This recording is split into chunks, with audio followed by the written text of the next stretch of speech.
Okay. We also did the Black River tour, something I never got around to when I lived in Mandeville. It was cool. Saw crocodiles and lots of mangroves. I do love some mangroves. Whatever. And this guy knows people in every little hut on the island. I got to try cool soups on the side of the road, including cowskin soup, and we went to some place that's famous for shrimp. You crunch straight through their faces and antenna things, and exoskeleton. Nope, not for me. It would have been way too spicy for me anyway. Oh, fun fact, so the place where we stopped that had the shrimp, something was being filmed that day, some sort of like local, like go see the hidden gems of your island show, and I was in the background as they were filming it, and months, maybe even a year later, a guy who I had dated in Kingston was watching those videos, and he saw me in the back and sent it to me, and sure enough, there's me and Shay loitering in the background while these local hosts try spicy shrimp. Anyway, so and a cool healer guy on the side of the road in St. Mary that sells healing stuff. I bought some twig that my mom can boil with her tea to help her back. We'll see if it works. Okay, it's time for a break-in to go in the water. All right, I did all this writing on the beach. I think I'm in Montego Bay at this point. All right, I've procured a float also for free. I got a lot of free shit in Jamaica. If I can just get a free drink, I'll be on a roll. Okay, so let's get to the Obia woman. After we left Ochi, I thought we were just heading home. We'd pursued the Obia thing, and I told him I was okay with giving up. It had already been enough of an adventure. Because at this point, he had picked me up. We had driven along the south coast. We stopped in Mandeville for him to like shake someone down for money.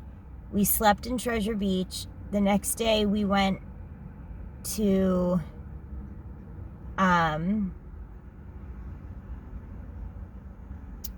Pelican Bar, and I think also, was that the same day that we went to Black River? I don't, but we'd had a fucking epic time. And we went up to Ocho Rios for a concert that wasn't happening because the weather was bad, and I thought that morning we were just gonna like go home, but we didn't, and here's that story. So I figured we were done with it because I said I was done with it, so why would we continue? Anyway, we're driving back through St. Mary to head home. He stops at a fruit stand and gets out of the car and asks a guy some stuff where I can't hear him. He gets back in and says he just got directions to the Obia woman that his sister's boyfriend uses. What? Since when are we still working on this? So naturally I was super excited. We drive on an extremely narrow, bumpy road and find this big house deep in the bush. There's a bunch of cows and people waiting out in the yard. This lady was in demand. She had people waiting for their appointments. A group of guys were waiting in their car. There was a fat lady who seemed to be the secretary of sorts, sitting outside crocheting, who told us we'd found the right place and that we'd be next in line after the other people. Finding this place was hard. We went down like a path. We took the car, but this path was not intended for a car.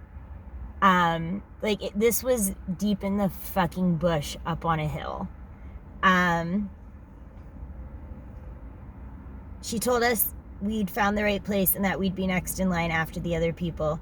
This place was so remote that she couldn't understand most of my English. So I went around taking pictures of all the different chickens and roosters and cows and trying not to step in their shit. And eventually it was, turn the page, Shay's turn. It was established before he arrived that he would have a reading done because he'd been having terrible luck and suspected that someone might have put some Obia on him. Frankly, I'm sure that if that's the case, he deserved it. No one has ever spewed negative energy the way this guy did. The secretary lady confirmed that it seemed like someone put some salt on him.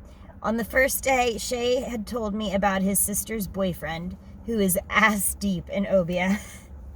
He has to go visit the lady every month and drop off money to her because he wears a silver ring for protection and has to give her share of all the money he's making because of their dealings. What a trap to be in. So I guess at some point Shay asked to be pointed in her direction, and we'll stop there.